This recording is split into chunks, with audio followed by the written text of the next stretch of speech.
So we talked about linear regression. Polynomial regression is our next topic, and that's using higher order polynomials to fit your data. So sometimes your data might not really be appropriate for a straight line. That's where polynomial regression comes in. Let's dive in. All right, we talked about linear regression earlier, where we fit a straight line to a set of observations. Let's talk about polynomial regression, which is a more general case of regression. So why limit yourself to a straight line? Maybe your data doesn't actually have a linear relationship. Maybe there's some sort of a curve to it, right? That happens pretty frequently. Not all relationships are linear, but the linear regression is just one example of a whole class of regressions that we can do. So if you remember, the linear regression line that we ended up with was of the form y equals mx plus b, where we got back the values m and b from our linear regression analysis from ordinary least squares, or whatever method you choose. Now this is just a first order or a first degree polynomial, and the order or the degree is the power of x that you see. So that's the first order polynomial, but we could also use a second order polynomial, and that would look like y equals ax squared plus bx plus c. And if we were doing a regression using a second order polynomial, we would get back values for a, b, and c. Or we could do a third order polynomial that has ax cubed plus bx squared plus cx plus d. And the higher orders that you get, the more complex the curves you can represent, right? So, the more powers of x you have blended together, the more complicated shapes and relationships you can get. But more degrees isn't always better. Usually there's some natural relationship in your data that isn't really all that complicated.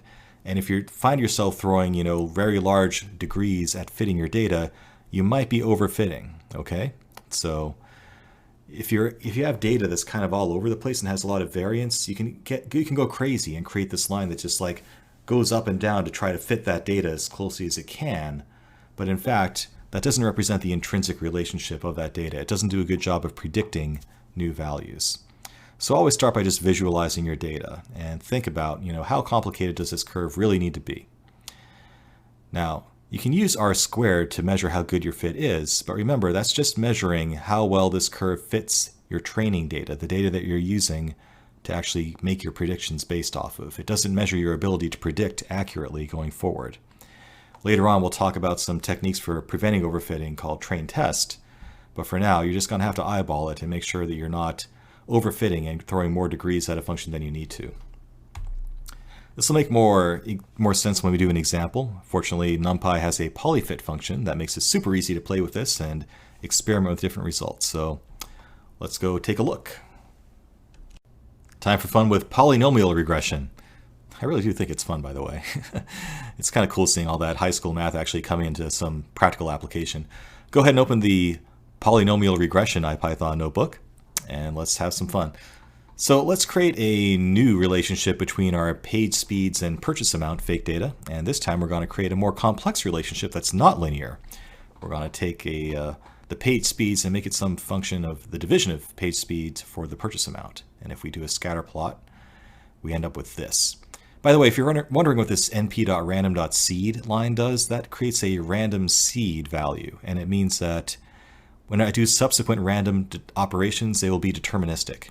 So by doing that, I can make sure that every time I run this bit of code, I end up with the same exact results. Okay, and that's going to be important later on because I'm going to have you come back and actually try different fits to this data to see, compare the fits that you get. So it's important that you're starting with the same initial set of points. So there we have it.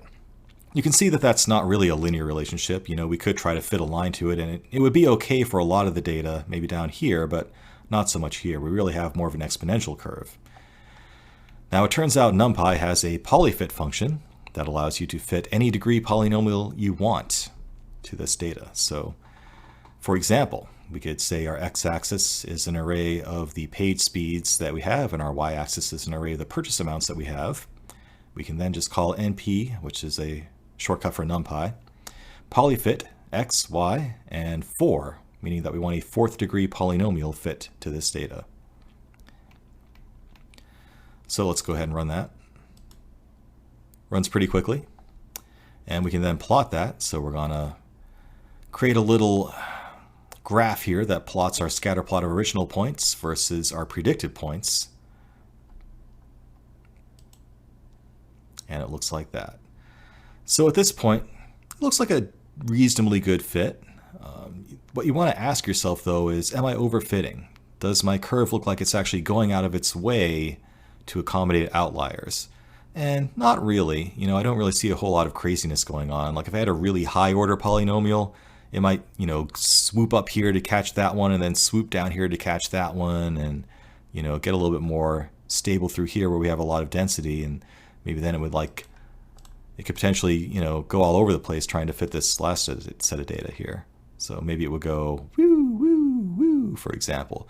So if you see that sort of a nonsense, you have too many orders, too many degrees in your polynomial, and you should probably bring it back down, because although it fits the data that you observed, it's not going to be useful for predicting data you haven't seen.